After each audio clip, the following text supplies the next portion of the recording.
My name is Joshua Gibson, and you are listening to the Philosophical Weightlifting Podcast, a show dedicated to promoting a message of critical thinking as it pertains to strength training, nutrition, and well-being. This is done through interviews with experts, high-level athletes, coaches, and people heavily involved in strength sports and athletic development. Pull up a chair, grab a coffee, and let's get on to today's podcast. Hello and welcome to this week's episode of the Philosophical Weightlifting Podcast. I'm your host, Joshua Gibson, and I'm joined today by a man who's been a repeat guest, also on, I think, a few of the most popular podcasts I've recorded in the last, 208 episodes. The last one that I think is the most popular episode to date was with Antonio as well. We talked about plyometrics and training. Yeah, and I remember you started talking about, I don't remember if it was partial squats, but it was some type of overloading squat. And I was like, how the heck do you do that, Sean? Please explain it to me. And that was a great episode, by the way. So people who are listening want to check that out. I'll link it down below. It's like episode 153 or 155. Go check that out after this episode, of course, because we have Sean MF'ing Waxman. Sean, how are we doing? Doing great. Thank you very much. I have to apologize on my phone just come off the mountain, hiking the mountain. So I do apologize. No. I would ideally be doing the exact same thing if I were in your shoes, pun intended.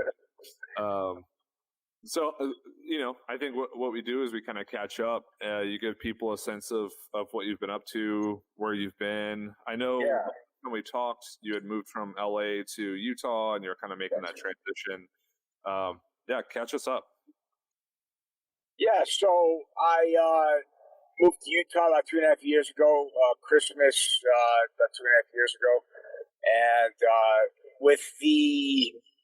I wanted to get back into strength and conditioning, and as my primary job, you still keep weightlifting smaller, not move away from it, but just keep it smaller. I don't want to have a weightlifting business anymore, a brick and mortar. So I do have a small gym out here that I work with a few weightlifters, Brian Quellar, the 81, and a few others that haven't hit the national scene yet. But primarily, I'm at Bingham High School. I'm the strength coach there for football right now, and we're working out a deal to bring me on to work with all sports. And that's why I moved to Utah. That's what I wanted to get into, and then eventually move up back into the college strength and conditioning world, which I'm working on as well. But I've been loving being strength coach again at the high school level. I think as far as coaching goes, pure coaching, I think it's the best coaching job in the profession, because I think you have kids for 4 years for the most part, and they're at a real pliable time in their life, and you can really affect their trajectory in a positive way. And so I think for people who just are purists about strength and conditioning, high school is really in my opinion, the best gig. So that's what I'm doing for now. Yeah, and I have so many questions off that, mostly because I kind of found myself in a situation where it's you are the strength and conditioning coach at a high school, you manage it, and yes. That would, and I'm kind of playing it up to say that's the only instruction, but I'm also not. And I think what I want this conversation to look like is, let's first talk about your background with strength and conditioning, your background with sport, how that kind of developed, and then you get, essentially dropped into the situation you're in. What does that look like? What are you looking at managing? What are you looking at putting together? How are you looking at creating a program where, one, you can take over the football team and do it well. Two, you can take over every team and do it well. Three, you can do that so well that you can move into a collegiate setting. So let's rewind a bit and let's get back to your competing and playing days in football, and then talk about how that kind of developed into strength and conditioning. Yeah. So when I started, I'm 54, so I've been around a long time. I've been officially getting paid to be a coach for 30 years. But when I started lifting weights, training when I was 13, so like 1982, and back then, strength and conditioning wasn't really a thing. They had some teams that had strength coaches, but the NSCA was in its infancy. I'd actually in '82. I don't even know if there was an NSCA, but it was. If it was in its infancy. Not every team, college or professional, had a strength and conditioning program. Certainly not high school. This was very early beginnings, and there wasn't a lot of information about training athletes. There's a lot of information about bodybuilding, and Powerlifting USA was a magazine that I liked a lot back then. But that was primarily for the sport of powerlifting, not training athletes. So, I trained myself through junior high school and high school and even college. The college program wasn't very robust as far as strength and conditioning. So I really enjoyed that part of sports. I enjoyed the training part of it a lot, as well as the playing, but the training as well.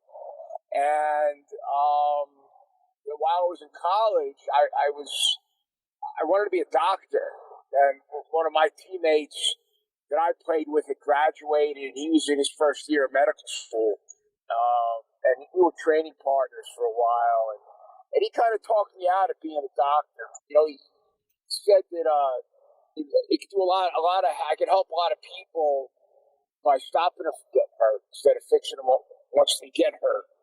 So that had a profound effect on me, and I really was fascinated with how the barbell really changed me. Just by using it, and I said, wow, I think I would really like to do this with other people. And while in college, 1992, I think it was 92, I went to the NSCA strength conference in Philadelphia. I drove there, and there was a pre-symposium on weightlifting. It was given by the then national coach, Dragomir Surslan, and a few other people. And I realized that, I needed to learn how to do the snatch and the clean and jerk if I wanted to be an effective coach. Because I really felt strongly that the snatch and the clean and jerk, their variations have a really profound effect on our homeostasis and allow for very rapid and consistent change. So I said, well, if I want to be a strength coach, this is what I have to learn. And I'm kind of an immersive guy. So I decided that if I wanted to learn how to do these things, I needed to become it. So I started to be a weightlifter. So I started weightlifting not because I was in love with the sport of weightlifting. I became a weightlifter because I was in love with the idea of learning everything I could about the barbell, so I could be a better strength coach. And that's what I did. I found a coach. I found Bob Tucano in California, and I also found a graduate program in biomechanics with Dr. John Garhammer, who at the time was the preeminent biomechanist of weightlifting in this hemisphere. So I literally looked at a map and saw Van Nuys was about 50 miles away from Long Beach, and I said, okay, I can make that drive, and packed up my shit and moved out to California, and was going to graduate school biomechanics and exercise phys and weightlifting with Bob Tucano. And I I got my first strength conditioning job later that year. I became the head strength coach at LA City College. I worked at basketball, track, and judo, and that it went on from there. I mean, I for the next 15 years, I worked at every level of strength and conditioning. I worked at the high school level. I worked at the college level.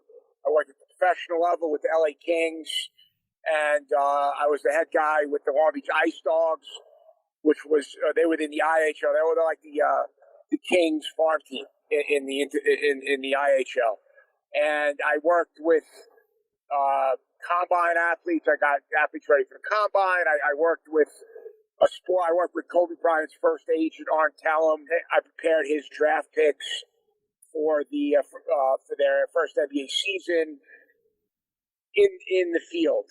So I did that for the first about 15 years of my career while I was an athlete in weightlifting. And about 2008, I already had a gym for about 7 years. 2008 came along. I get a call from Mike Bergner out of the blue, and he says, "Hey, I'm involved in this new company, CrossFit, and they're paying me a ton of money to teach weightlifting." At the time, there was two guys in the country getting paid to be full-time weightlifting coaches. Those are the two national coaches, Dragomir and Lynn Jones. Lynn Jones was the women's coach at Colorado Springs. So, I was fascinated. I was already retired from weightlifting, and I loved it. And I said, man, it'd be great to make my living teaching, having a weightlifting only gym for the public. It's not a public gym, but to teach that as the primary thing. And that's when I transitioned to weightlifting. So from 2008 until 2020, I did predominantly weightlifting and some pro athletes. But as the climate of weightlifting is strange, and the only thing I haven't done in the sport is get somebody to the Olympics. I've done everything else that I've wanted. I'm just not quite sure that, for me at least, looking at the landscape of weightlifting, I'm not 100% sure that A, that opportunity is going to be there, or B, the path to that is going to be really hard if they keep on reducing the amount of spots we get at the games. So I said, I think I want to go back to strength and conditioning as my primary focus. So that's kind of where I'm at now. I'm still coaching weightlifting at a high level, but it's a much smaller part of my world, and the primary is moving up the ladder in strength and conditioning. And I think, I've said, and I'll tell you what, Josh, I don't care what anybody says. Weightlifting coaches, good weightlifting coaches, will make great strength and conditioning coaches. Now, I'll never call myself a great weightlifting coach. I'll let the world decide on that. But I'm good enough, and I certainly know that what I learned as a weightlifting coach, especially around programming and teaching technique and being able to identify movement, is really gonna help me be a great strength coach. Hey, what's up, weightlifters? Danny here, founder of Onyx Weightlifting Co., a leather accessories company specializing in weightlifting gear. In our shop, we make gear that doesn't get in the way of your performance because we understand that hitting lifts requires your full attention. Our straps, wrist wraps, and belts are designed to be comfortable and reliable, so all you need to do is make lifts. Thanks for listening to our friend Josh's podcast. You can continue to support him by visiting our online shop at onyxstraps.com and using his code PHILWL. That's PHILWL at checkout. See you on the platform.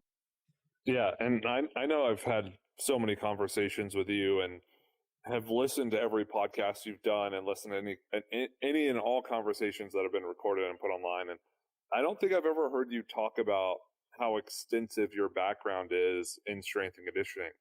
And I never realized, and I don't know if anyone or most people have realized, that you're so decorated as a strength and conditioning coach.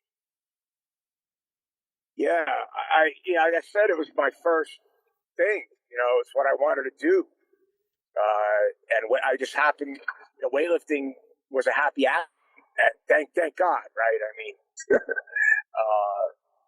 I'm so glad I was able to do it, but that wasn't my preference. I live in the mountains, so sometimes I'm pulling into my driveway. So give me a second.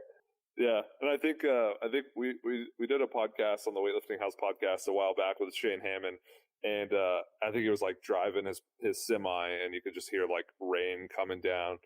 So I think it's really cool to give it some texture. But yeah, I'd be curious to kind of take everything we just heard about, you talking about your time in strength and conditioning, making the transition to weightlifting, how that honestly prepared you to be a better strength coach, which to be fair, and to also support your point, there are very few things with strength and conditioning that I know how to do well right now, just because I've never done it before. The one thing I do know is if you give me a program with almost any exercise you can come up with, I guarantee you I know how to perform it and I know how to teach it. And we're not perfect at getting the kids to move exactly how we want right away. There's a lot of stuff we have to work through. But if there's anything that weightlifting's taught me, it's I know exactly how I want every movement to be performed. And if I don't know the movement and I know the purpose, I can kind of figure it out. Right. And that's not to say like, well, I can do A skips and B skips and all these other exercises and figure them out and teach them correctly right away. But I think that attention to detail, seeing so many reps, teaching so many people how to move the bar in the most efficient way possible, in one of the most complex ways possible, definitely prepares you. And I could only imagine what it'd be like to have Sean Waxman walk through the door and say, hey, I'm taking over the strength and conditioning. Let's get ready, right? Let's get physically prepared. So knowing that you had to go through that recently at the high school in Utah that you're at, what was that like, kind of restarting that part of your life, restarting being in strength and conditioning, and then kind of working as close to ground zero as you possibly could, at least for now? Yeah, I think that my first day back was an interesting day, and it really helped project me in the right direction. So I get the job and I show up the first day, and I had planned out the whole season. I didn't get there until last March. So they already had the off season without me, and I walked into the room, have paper in hand. I have a program in hand, and I walk into the room, and there's 90 kids. It's a small room. We got 5 squat racks, we got 5 platforms, and we have 5 bench presses. There's dumbbells, and I realized that what I had spent time creating wasn't going to instantly within 3 seconds of walking into that room. And I looked at the paper and I tore it up and I put it back in my pocket, and I just told myself, okay, I'm gonna have to start over again, because that wasn't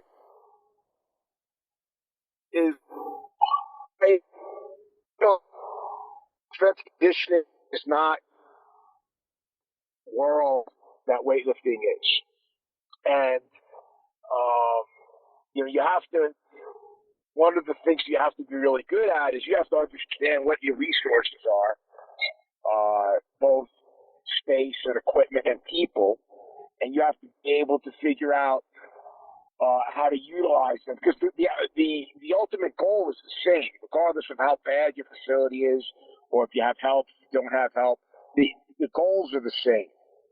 So you have to figure out, knowing where you need to end up, and you have to work backwards and figure out, okay, how do I get there given my situation? So that's what I did that night. I went back and assessed the situation in total and came up with a different plan.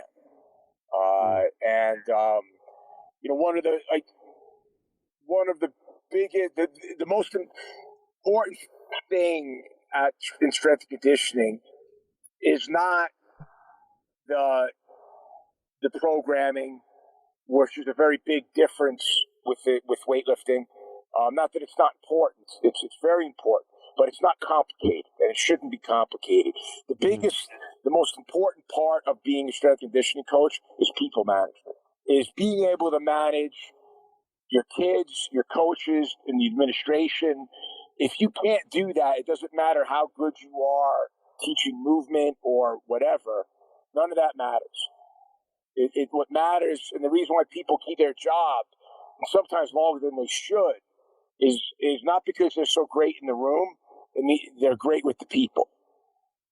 Now, if you're great with people and in the room, you'll always find a job. But I didn't realize how much people management it was, and at the end of the day, because as far as the programming goes, part of it,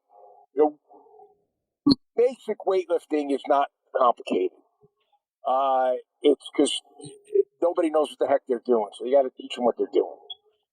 Advanced weightlifting programming, which is really where I enjoy the most, it can be very complicated. When you're dealing with athletes outside of barbell sports, in high school, and I would even argue even in college, they are beginners. And it doesn't even matter if you get the freak kid who comes in and jumps 40 inches and runs a 4.540, he's still a beginner in the weight room. He just has this Ferrari engine, but in this Volkswagen body. So just because they can do all these, they have this crazy output, it doesn't mean that they're advanced, and you shouldn't coach them as they're advanced.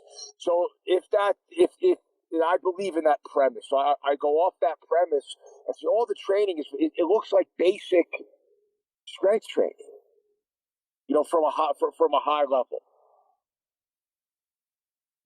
And I would argue even at the college level, that's true as well in most cases.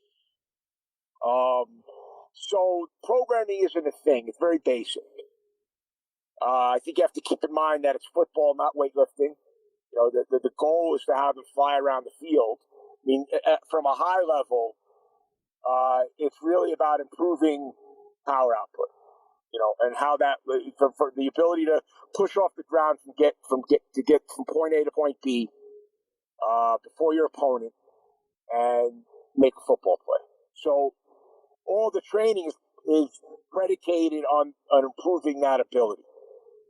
And then you layer in, these are growing kids, so they need armor, right? So you got to, the hypertrophy is a big part of that program, right? They need, in order to be able to do that from point A to point B for the whole game and season, they need, metabolically, they need something, right? So you start to pick out, like, what are the fitness qualities in football that you need, just like weightlifting, right? What are the fitness qualities you need to improve to get the output to improve?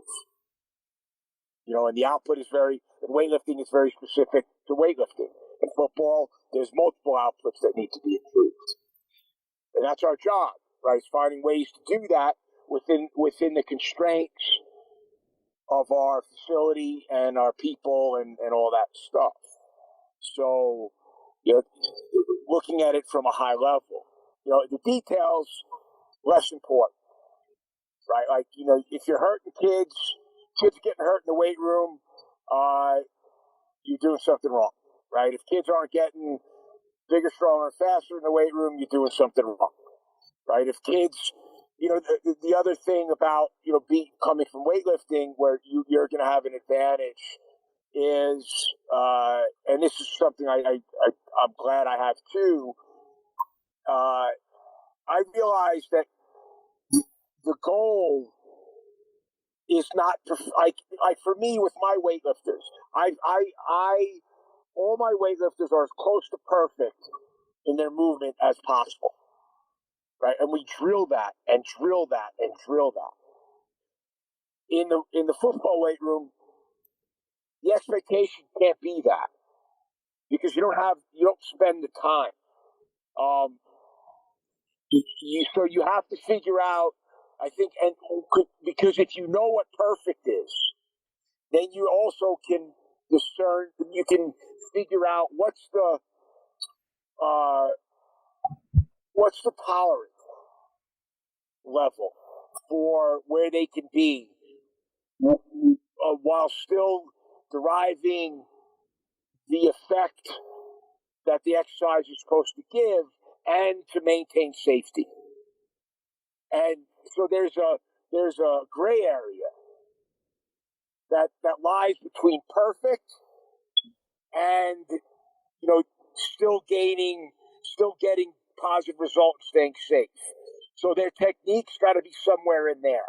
And if you don't know what perfect is, there's no way you can know where that gray area is. So that's why weightlifting coaches really have a keen understanding of what it's really supposed to look like in a perfect world.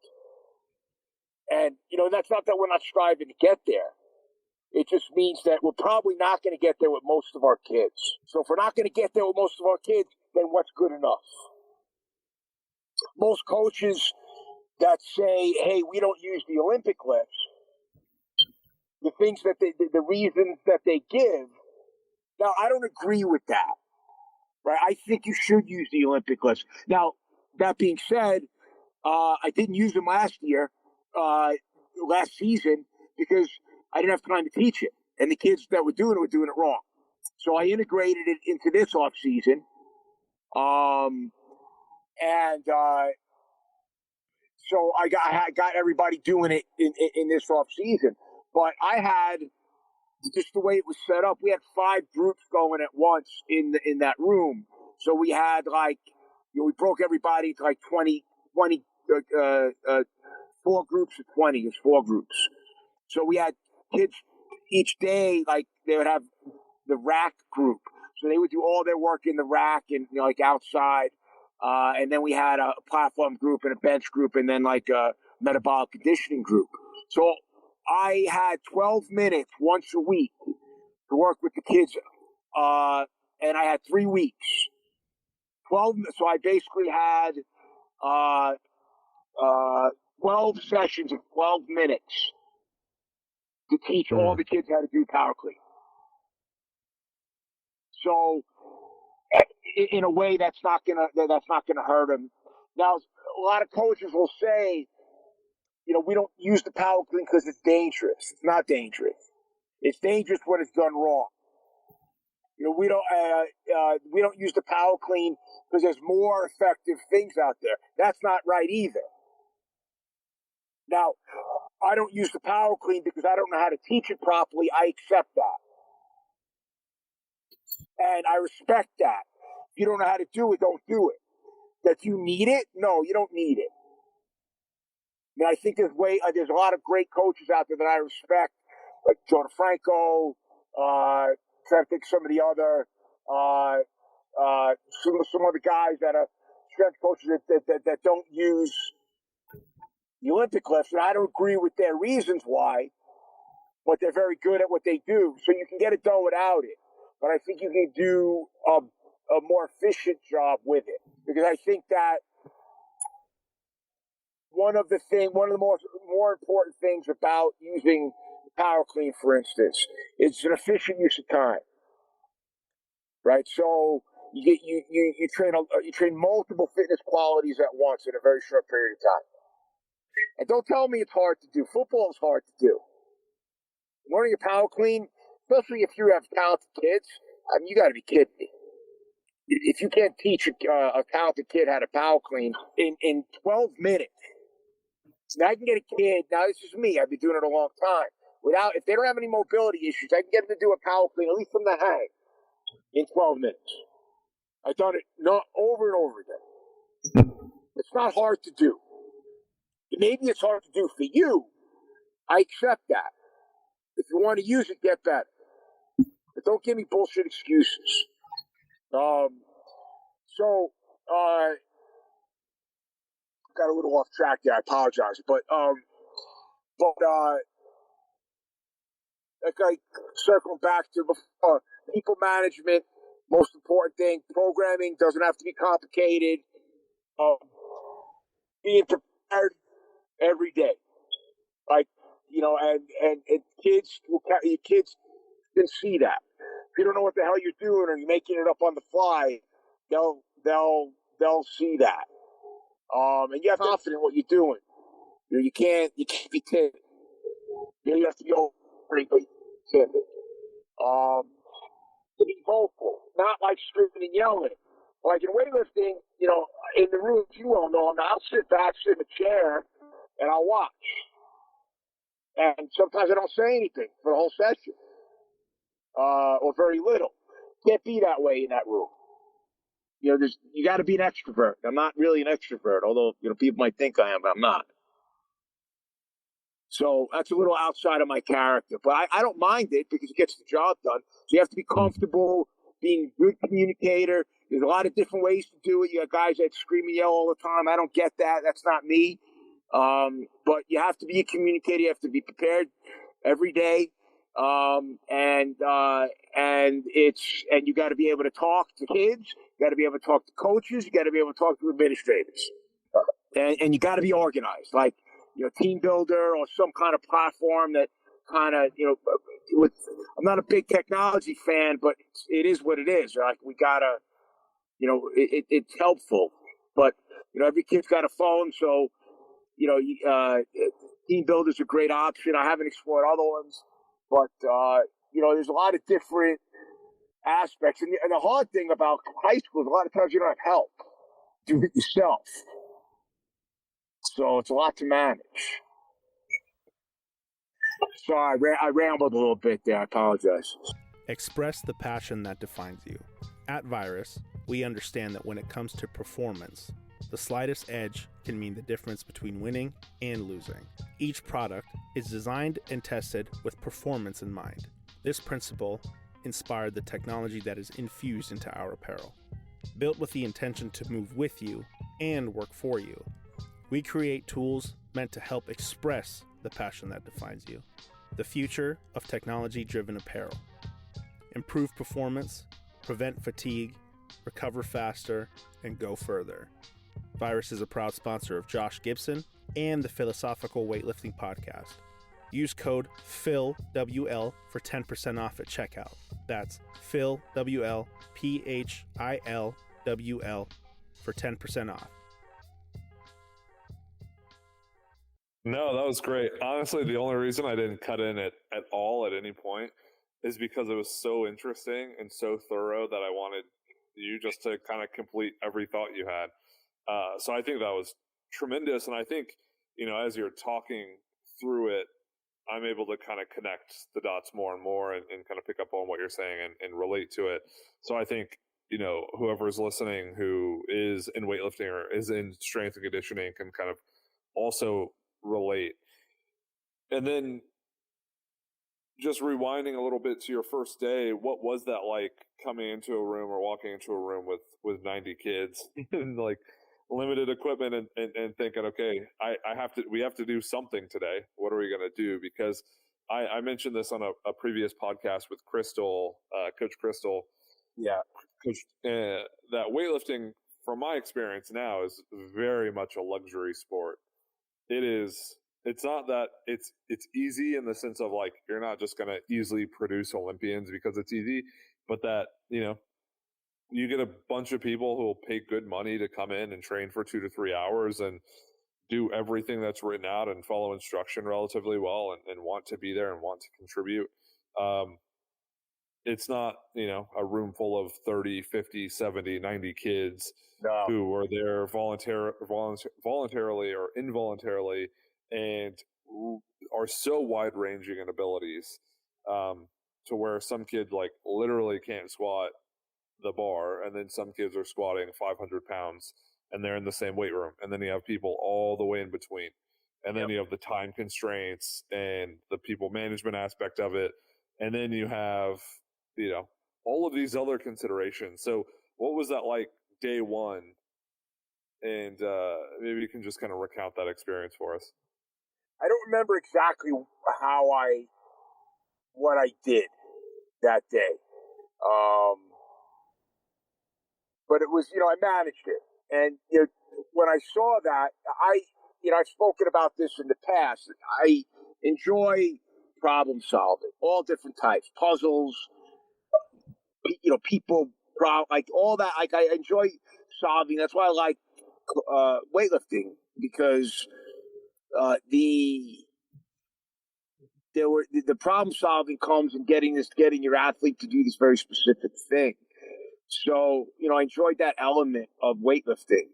That's why I like cooking so much, because I think they're very similar in starting cooking a meal with buying the ingredient, you're figuring out the recipe and getting the ingredients, and make sure that the heat and time and all these variables that you have to balance. Weightlifting is a lot like that, and this is just an extension of problem solving. It's just on a bigger scale. So I think that if you enjoy problem solving, it's not a problem. It wasn't a problem for me to figure out the new direction. In fact, it's invigorating. I'm like, oh my God, this is a giant problem. I'm excited. So I have that's my, when I'm faced with a problem, I don't think, oh shit, this is a problem. I'm like, I'm more of, okay, this is great. Now I have an opportunity to work this out. And that's what I did. And the head coach is great. Like he had his other team. It was his first. I was his first hire. So at his previous school, he did the strength and conditioning, and he gets it. And so he was really great with that transition, and was able to help out. But I think that the biggest problem I had, and I got this from talking to Zach Evanesh, underground strength coach. He's got, for those of you, I'm sure everybody knows him, but if you don't, he's got a gym in Jersey, and he's great at training large groups. Not only training large groups, but everybody's doing something. Right? I think in high school, you can't have kids sitting around. And the way that it was set up, they had 3 groups that would switch. So you had these giant groups, I think 5, a lot of kids sitting around, they're doing one exercise. That was the program that they were used to. And, I probably did a little bit of that the first week. And then I soon figured out, okay, we got to break these guys up into more groups, and we got to have superset stuff going on. If you're going to squat, then you do pull-ups. If you're going to do a power clean, then you're going to do, something else. If you're going to bench, then you're going to do something else. And then so I got kids moving, and being more active. And that was the big thing that I changed from what I had. Because I had everybody doing the same thing. Right? And you can't do the same thing if you got 5 squat racks and 90 kids. So, the first thing I did was figure out different groups and how everything was going to flow. And how am I going to teach these kids how to move? Because we're in season. March is not teaching time. March is where we're going. And so that was a bit of a challenge, too. I realized, I want to do the power clean, but I can't.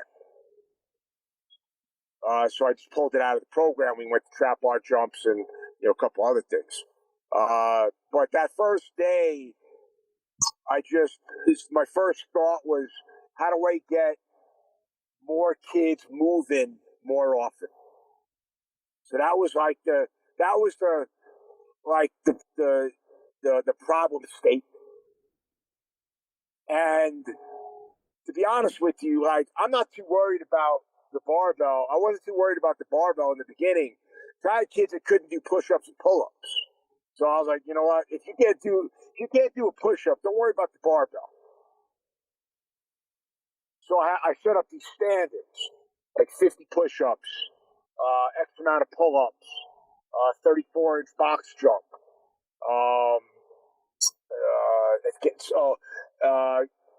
Goblet squat with 100 pounds for 50 reps without putting the dumbbell down. And I got some of that from Wendler. Because he went to coach. He's actually now he's in Ohio. He's at I can't think of the name of the high school. Anyway, I didn't speak with him. I just got I got some of his books, and I got. So that was the other thing I did. As soon as I got the job, anybody who I respected that wrote a book on high school strength and conditioning, I bought the book. I mean, I didn't have it. I don't have any room in my bookshelves anymore. But I bought Wendler's 531 for football. I bought all the Zach Evanescence stuff. I bought some speed stuff. I bought everything. Joe DeFranco I took his course. He has a football strength and conditioning course. I took that. I was like, I just want to hear what other people are doing that I respect. And then I just stole, which was what we always do, it's what you should do. And I just stole the things that made sense to me. But the biggest thing was I started organizing your training and getting kids to move with basic movements. Zach stuff was the best. And that helped me reformulate what training looked like. It's going to have to look like in that small room with 90 kids. So his stuff helped me tremendously.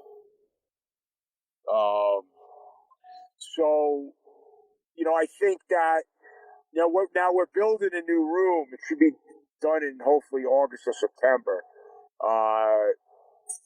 Big 5,000, 20 racks. Wow. So now my program is going to change again. Because now I can have everybody doing the same thing. With 20 racks, now we have and a big turf, like indoor turf. So, we'll have the ability to keep everybody pushing in the same direction.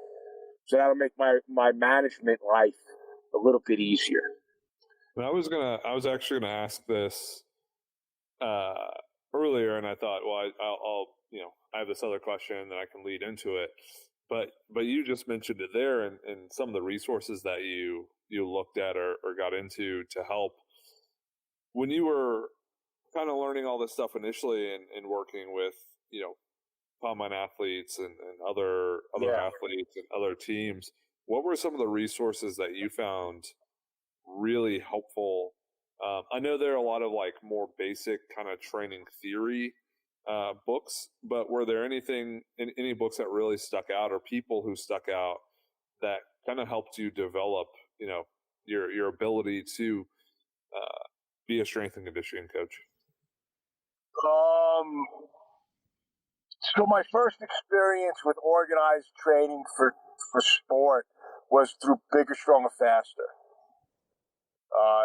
The company out of Salt Lake City. They were an equipment company, but they had this program that they would do that was kind of designed for high schools, and they had a quarterly magazine. It's not Mark Bell's company. It's whatever Mark Bell is. If he's Bigger, Faster, Stronger, it's Bigger, Faster, Stronger is the company I'm talking about. Greg Shepard was the guy that started it, and that was like my first introduction to like formalized training for sport. So that was a real influential thing, and then The Strong Shall Survive, Bill Starr's book about it. That was training for football, and he popularized the 5x5 method, which is where all the programs kind of come off of. Wendler's stuff is his version of 5x5. It's better. It's a much better. It's a much more evolved version, but it's still the same kind of thing. So those were the two earliest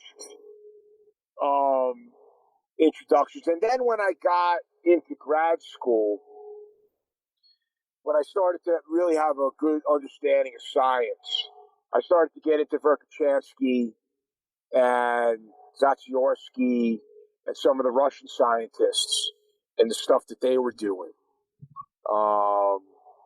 And that really helped me get a better understanding of how these exercises can be used as stressors to change, to make very specific and general changes in the body.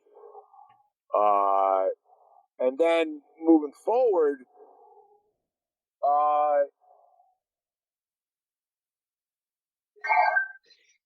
I have to, I have to give credit where credit's due. I mean, like the conjugate stuff, like it's, Louis Simmons is talking about the conjugate training, but I had read the Russian version, like the original texts on that kind of training, and that led me down to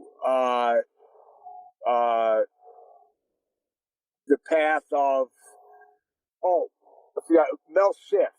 He was a big, so I got a chance to know him, and talking to him about training was really helpful. And then Charlie Francis.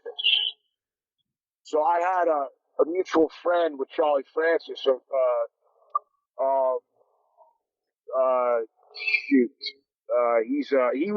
he was my boss with the Kings and the Ice Dogs. I can't think of his last name. Anyway, Joe was with Charlie Francis with Ben Johnson, and Joe did some Ben Johnson's tissue work, and some of his strength training. So he knew Charlie Francis, so he introduced me to Charlie Francis. In fact, I still have Charlie Francis's number in my phone. Wow. Which I didn't want to, I never wanted to erase it. After he passed away, I was like, man, I don't want to erase his number. But anyway, talking to him was really influential. This was in the late 2000s, I believe. And Zach Avinash and Joe DeFranco and Jim Wendell, I think those guys are really bright, and they have really good insight into the world of training, and differently. Like they're not very different, but they're different enough. And I think that those have been, I think, the path. Obviously, I was studying with John Garhammer. He was strength coach of the year in, I forget what year. So, I spent the better part of 20-something years with him. I saw him, I spoke to him, not every day, but we for a while we trained 3-4 times a week together for 5-6 years. And we hung out, after, and he was my professor, so I got a good dose of John's knowledge. And Takano was another one, because when I was becoming a weightlifter, remember I was doing that to become a strength coach. So he was at 2:30, 3:30, because he was the head of the math science magnet at Van Nuys High School, and they gave him a space to train in the back of a classroom. And at 2:30, he was the strength coach for some of the teams at Van Nuys High School. So he allowed me to come in at 2:30 and hang out with him and watch him strength coach these different teams. And he was very generous with his time. And I had all these questions. I was at that time I was reading everything, man. I mean everything. So I had all these facts, but I didn't really know how to tie them all together. So spending those 5 days a week, Monday through Friday, with Takano for that hour, so that that was 5 hours a week, really helped me dig into some of the fill in some of the spaces between the facts. So I had a very deliberate path. Like nothing. Once I figured out what I wanted to do, there was nothing deliberate. There was nothing. Everything was deliberate.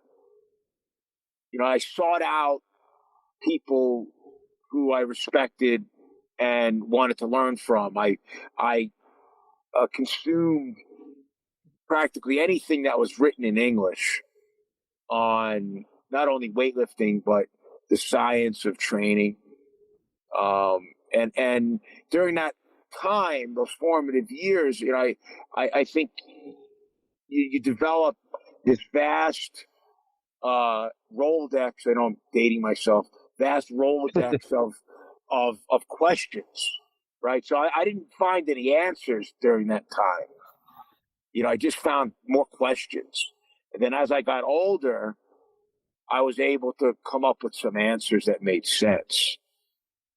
So, and I'm still asking questions. Like, strength and conditioning has changed. Like when I was involved in strength and conditioning in the 90s, from a high level, it's all the same, right? We got to get people bigger, stronger, and faster. But the tools available are different. And so I think that, and the game, like football's changed. Like when I played, and when I was around, you ran the ball. You ran the ball, and you didn't pass all that much, and there wasn't the spread offense. So like the game has changed because the speed is such a bigger component of the game. So if that's the case, then the training has to change.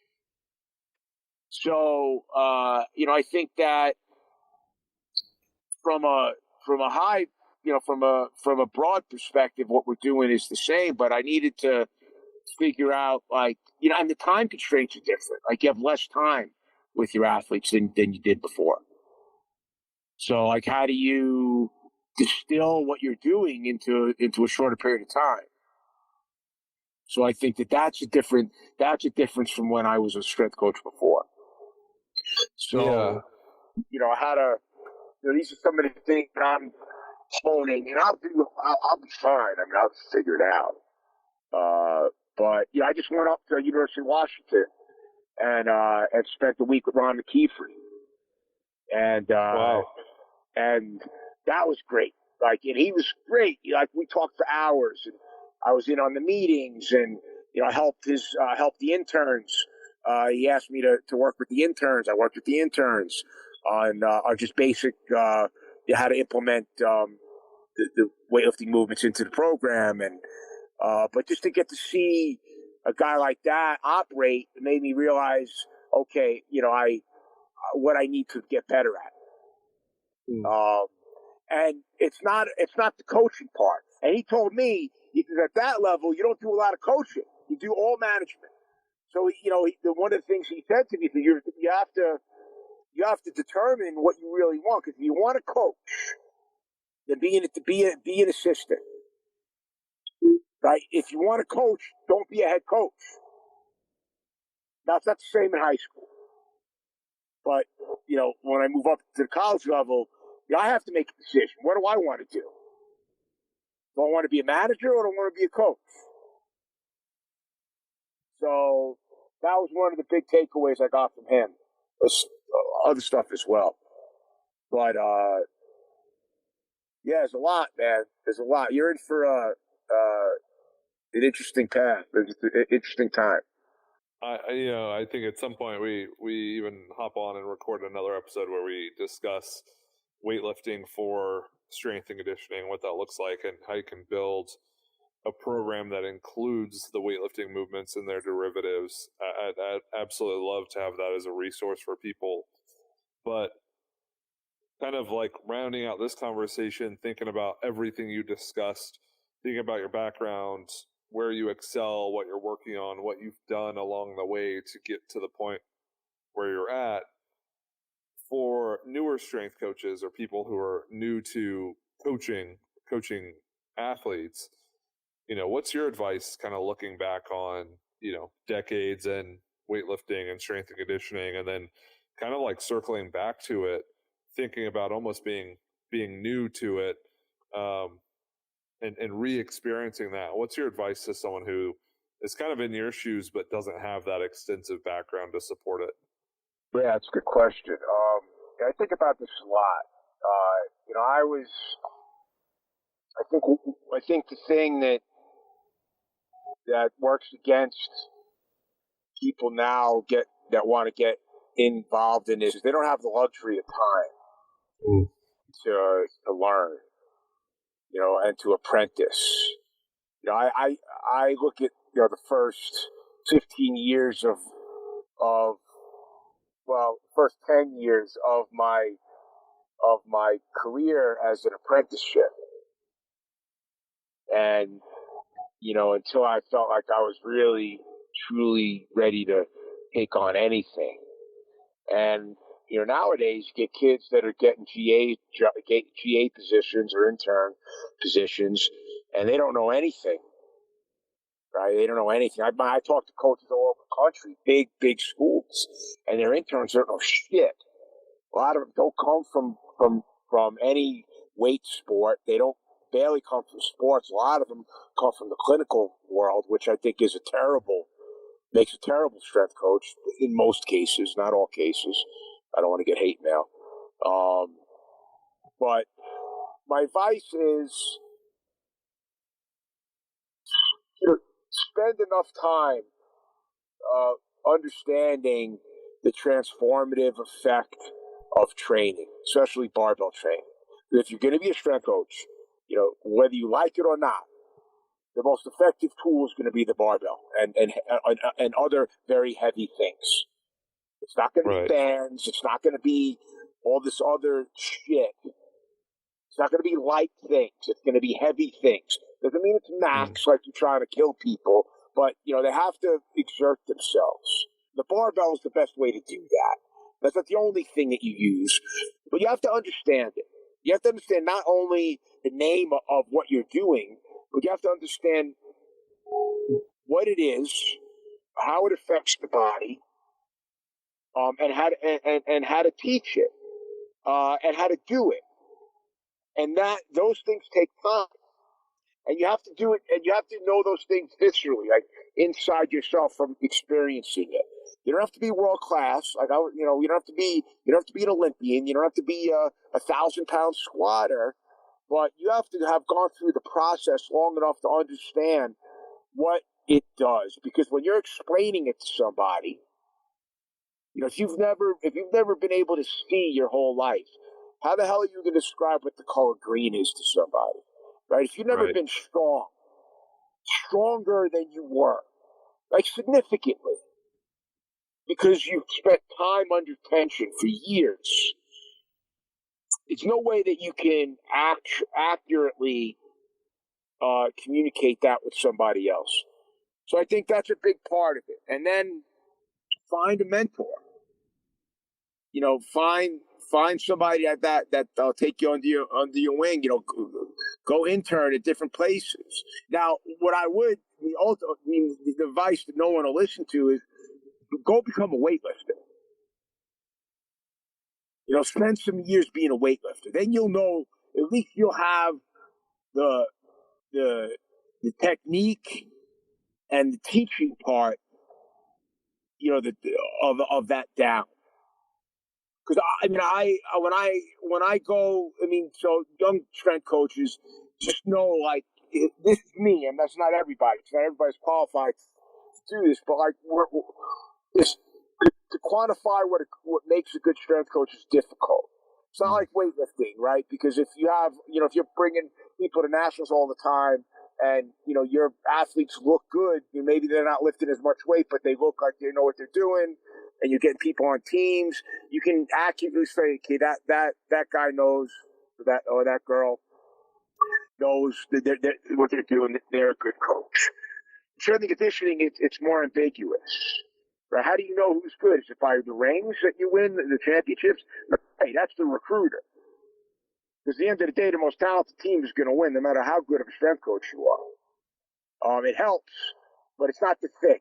In weightlifting, it's the coach is the thing.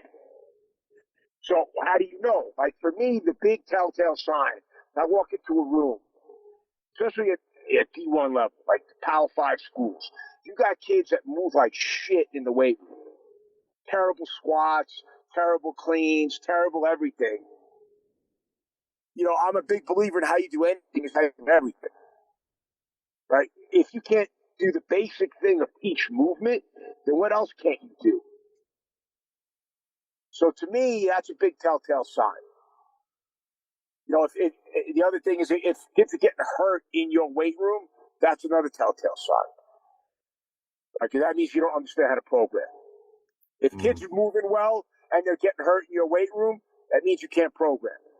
If kids aren't moving well and you can't program, who the hell knows what it is? It could be, it's probably a little bit of both.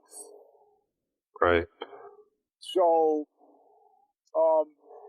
I think that how your athletes move is your business card in any room, weightlifting, strength and conditioning, because that's the hardest part. As far as the coaching part, I'm not talking about the management part. Management is a different thing, but as far as the actual coaching part, at strength and conditioning, it's not the programming that's the hard part, right? As far as the coaching part, it's getting kids to move right. Now, if we're in high school right now, you're gonna have kids, like you said, they're gonna go the spectrum, right? You're gonna have kids that can't walk and chew gum at the same time, and you have kids that in 10 minutes they can do whatever you want them to do. I mean, they have everything in between. Right. At the D1 level, like when I walked into that room in Washington, there was no bad athletes in that room. And all Ron McKeefley's athletes move well. So that's the first thing I noticed. I didn't give a shit about that record board. Record board means shit. Quick story. So my first football job was at College of the Canyons. And they had so when I worked with these kids, we had a kid that never lifted before. He's a big kid, big Polynesian kid. Never lifted before. So, okay, well, we'll see. So he taught him how to squat. Perfect squat. 135, boom, boom, boom. Okay, no problem. 225, boom, boom, no problem. 315, boom, boom, boom, no problem. 405, boom, boom, boom, no problem. Wow. 495, boom, boom, boom, no problem. I said, okay, that's it. No more. And he was probably a 300-pound kid. But, so that kid probably could have squatted 600 pounds that day. Does that make me a great coach? I mean, the kid never saw a barbell, never touched a barbell in his life. So, like, you can't go by your record board. Record board means nothing. It doesn't mean, it's not that you shouldn't have it. It's not an indication that what you're doing is good. Especially when you have talent. So, getting back to that is learn how to move right yourself. Like, you don't have to, when I was with Takano, I never saw him demonstrate anything. Doesn't mean that but I think in the football world, I think being able to demonstrate, it doesn't have to be with heavy weight. So just being able to demonstrate is important. High school level too. Probably more so in high school. And you got to know, you got to look like you know what you're doing. So I think that spending time, it's like anything else. Like if you want to be a blacksmith, right? Like you got to spend time with the hammer and the anvil. I mean, those are your tools. And as a strength coach, you can't, we're not using this bad tool. I mean, that's like a surgeon saying, you know what? This forceps, I don't like it. I'm not going to use it. Right. Like, what kind of shit is that? Like, you might not be your favorite tool, but you know how to use it, and you can show somebody else how to use it. So, I think,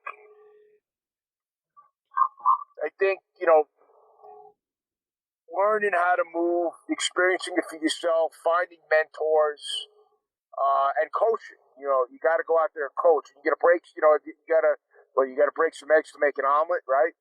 You're going to break some eggs. Just make sure that be careful. And just understand what the goal is. Like, our goal is to improve the specific output for that sport. And what does that look like?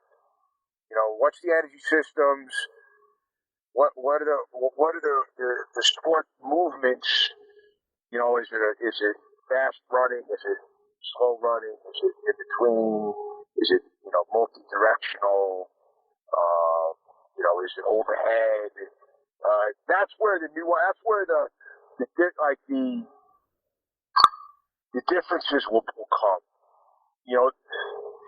Strength as a hub is important for all sports. Power is important for all sports. To demonstrate that is where your supplemental exercise